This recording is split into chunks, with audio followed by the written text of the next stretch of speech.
In the wake of the disastrous defeat at the Battle of Maritsa in 1371, the Serbian Empire faced a significant power vacuum. With the death of prominent nobles Vukašin Mrnjavčević and his brother Ugljeza, and the subsequent death of the last Serbian emperor, Uroš V the Weak, the once mighty Nemanjic dynasty came to an end. The empire fragmented as local lords seized control of various territories. The Ottoman Empire, led by Sultan Murad I, saw an opportunity to expand its influence. Instead of directly annexing the newly conquered Serbian lands, Murad adopted a strategy of diplomacy. He offered peace to the Dejanović noble family in exchange for their vassalage, mirroring his approach in Bulgaria and Byzantium, where he sought to avoid provoking a coalition against him. Prince Marko, son of the deceased King Vukašin, faced a diminished position following Maritsa. Though he initially resisted Ottoman control, he eventually had to accept Ottoman suzerainty to maintain his power amid the chaotic political landscape. Sultan Murad's strategy ensured a relatively stable Balkans, while leveraging tribute payments from Christian vassals to fund future military campaigns and establish strongholds. Amid this shifting balance of power, Prince Lazar emerged as a key figure.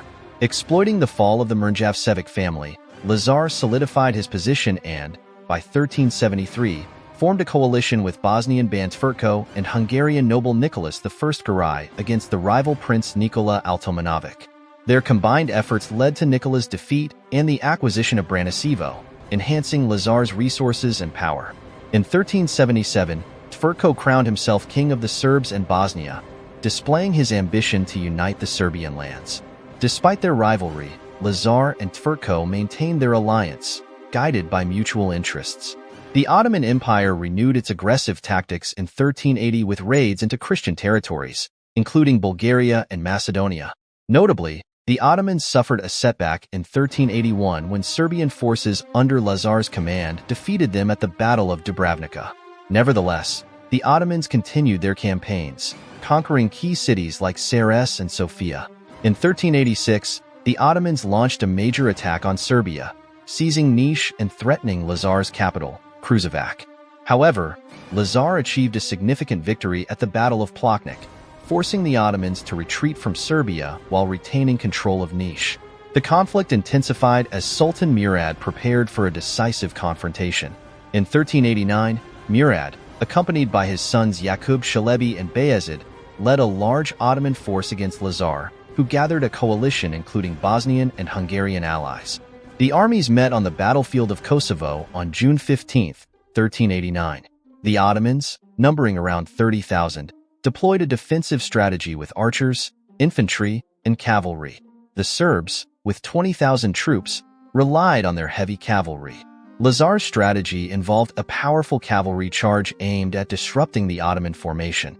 Initial Serbian successes, particularly on the right wing led by Vuk Branković, pushed back the Ottomans and reached their camp. The battle's turning point remains debated.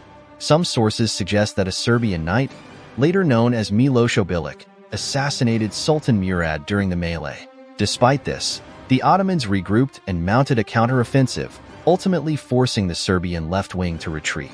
Lazar, possibly killed or captured, fell in battle, leading to the disintegration of his forces. Following the battle, Sultan Bayezid retreated to consolidate his power, while the news of Murad's death spread through Europe. Although Tvrtko celebrated the victory, for Moravian Serbia, the aftermath was disastrous. With Lazar dead, his wife Milica and their minor son Stefan faced increased pressures. Hungary invaded Serbia, leading to Princess Milica accepting Ottoman suzerainty and sending her daughter to Bayezid's harem as a peace pledge. Vuk Branković, despite continuing resistance, also faced eventual defeat.